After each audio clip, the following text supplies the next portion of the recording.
papagawa naman ako sa'yo. Ano po yun, madam? Kidnapin mo si Liza at siguraduhin mo na hindi na siya makakauwi. Copy mo, madam.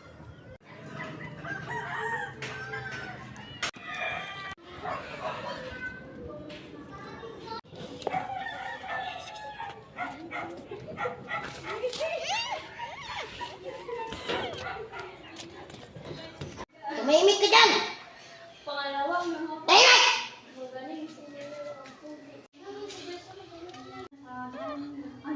Pati diretso pa. Huwag mo nang subukan mga takas!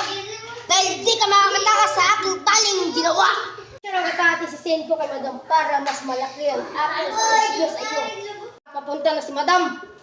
Isabi mo sa akin.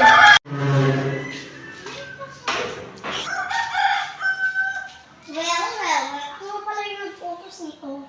Anong ginawa ko sa iyo? Kalimutan mo na naman. Something nung nangyari sa akin noon.